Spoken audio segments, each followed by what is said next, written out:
Assalamualaikum warahmatullahi wabarakatuh. Pada masa Nabi Daud dan Nabi Sulaiman, para Yahudi semuanya taat kepada Allah. Nabi Sulaiman mempunyai satu mukjizat, yaitu sangat kaya, menguasai angin, jin, dan marga satwa lainnya. Pada zaman tersebut, jin tunduk kepada Nabi Sulaiman dan mereka banyak membawakan emas kepada Nabi Sulaiman. Bahkan teman-teman, yang di bawah laut pun diambilkan oleh Ifrit. Nabi Sulaiman mengarahkan umatnya untuk membangun Masjid Al-Aqsa. Semua jin patuh dengan perintah tersebut dan mereka membuat dengan bersungguh-sungguh bersama dengan para Yahudi dan manusia lainnya. Nabi Sulaiman wafat ketika berdiri ataupun duduk di atas kursi semasa memerhatikan jin dan manusia membangun Masjid Al-Aqsa. Ketika telah siap sepenuhnya teman-teman, tanda-tanda wafatnya Nabi Sulaiman dipertunjukkan dengan anai-anai yang memakan tongkat baginda dan jasad baginda terjatuh. Keadaan ini adalah untuk menunjukkan bahwa jin juga tidak mengetahui perkara gaib. Selepas wafatnya Nabi Sulaiman, Yahudi berpecah belah dan kembali ke tabiat lama mereka, yaitu menyembah berhala dan melakukan penindasan. Ada juga yang masih taat menyembah Allah, namun banyak dari mereka kembali menyembah berhala Baal, berhala Dagon, berhala Johefah, berhala Osiris, dan ada juga yang menyembah syaitan. Para penyembah syaitan ini telah membangun sebuah bangunan yang berdekatan dengan kompleks Masjid Al-Aqsa yang kemudian mereka namakan Solomon Temple untuk melakukan ritual penyembahan syaitan dan akan menjadi istana kepada Al-Sih Dajjal. Kelompok tersebut diketuai oleh King Hiram III. Mereka mengangkut kebanyakan emas yang dipercayai banyak di Masjid Al-Aqsa ke Solomon Temple tersebut. Selepas banyak melakukan penindasan teman-teman, mereka diserang oleh kaum Assyria yang memusnahkan kota mereka dan mereka bangun seperti semula. Selepas itu pula mereka diserang habis-habisan oleh kerajaan Rom yang memusnahkan kota Yahudi, sehingga teman-teman menjadi padang sejauh jarak padang. Tinggal satu dinding saja yang sekarang menjadi tembok ratapan ataupun Wailing Wall, yang mana Barack Obama serta bekas Presiden Amerika yang lain melakukan ritual menangisi di tembok tersebut. Selepas itu teman-teman mereka berasimilasi dengan kerajaan Rom. Kemudian Nabi Isa diutus dan mereka merasakan bahwa Nabi Isa adalah ancaman terhadap kekuasaan mereka. Mereka kemudian menghasut pemerintah Rom supaya membunuh Nabi Isa. Tetapi Nabi Isa diangkat ke sisi Allah dengan jasad dan orang lain ditukarkan ke rupa Nabi Isa. Nabi Isa akan turun ke bumi menjelang kiamat. Lalu sahabat budiman, Yahudi sekarang menginginkan Baitul Maqdis disebabkan mereka meyakini masih banyak lagi emas yang belum sempat diangkut oleh mereka sejak dulu. Mereka percaya bahwa dengan emas dan makanan mereka dapat menguasai dunia. Kesimpulannya adalah Yahudi menginginkan Baitul Maqdis disebabkan emas, membangun Solomon Temple, dan menunggu penasbihan Raja Yahudi yaitu Al-Masih Dajjal yang akan bersemayam di Solomon Temple tersebut.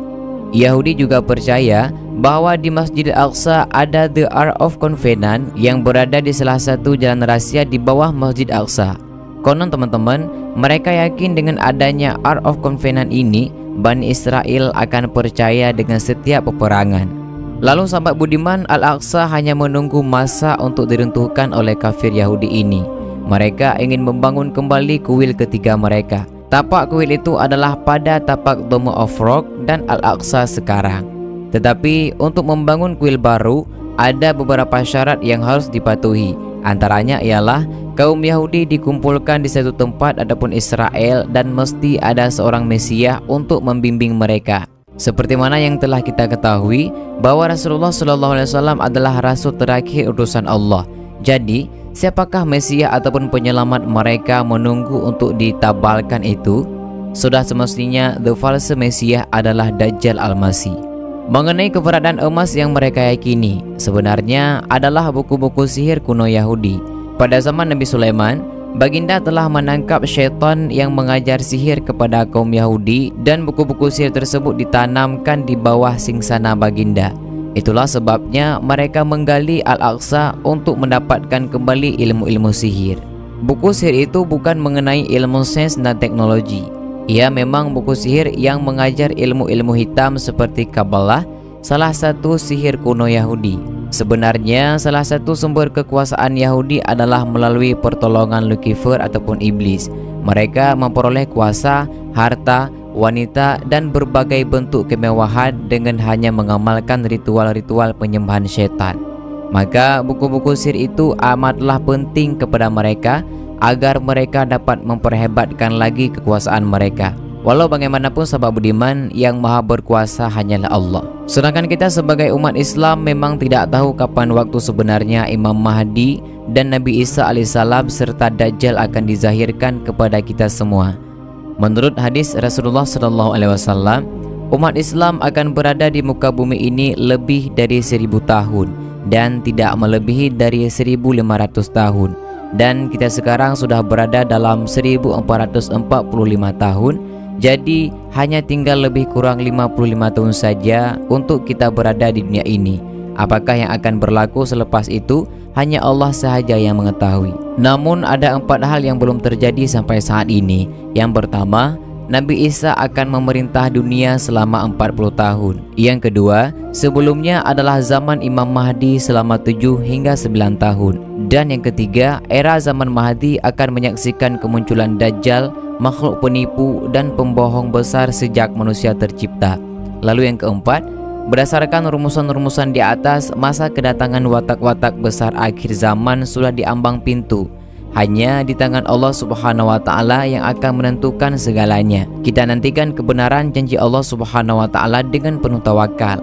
Biarpun kita tidak dapat menafikan bahwa mereka memang sudah berjaya menguasai seluruh pelosok dunia pada saat ini. Yahudi teman-teman telah menumbuhkan pertumbuhan mereka bernama Freemason yang percaya Tuhan mereka adalah Gautu ataupun The Great Glorious Architect of the Universe, yang mana merujuk kepada Lucifer ataupun iblis. Selain itu juga sahabat budiman, dipercayai mereka percaya Jahbulon ataupun gabungan berhala Jehovah, Baal dan Osiris. Freemason adalah organisasi tertua yang berada di dunia. Misinya adalah menolong Yahudi mendapatkan Baitul Maqdis bagi pembina semula Solomon Temple untuk ritual penyembahan syaitan. Ahli Freemason terdiri dari golongan yang elit. Sahabat budiman yang dirahmati Allah, dan inilah sedikit pembahasan mengenai kenapa alasan Yahudi ingin menguasai Baitul Maqdis. Semoga dari penjelasan ini dapat bermanfaat bagi kita semua. Amin ya rabbal alamin. Teman-temanku seiman yang dirahmati Allah, terus dukung channel ini agar kami semangat menyajikan kisah-kisah menarik dan bikin nangis. Sampai bertemu di video menarik dan menginspirasi lainnya. Kami akhiri, wassalamualaikum warahmatullahi wabarakatuh.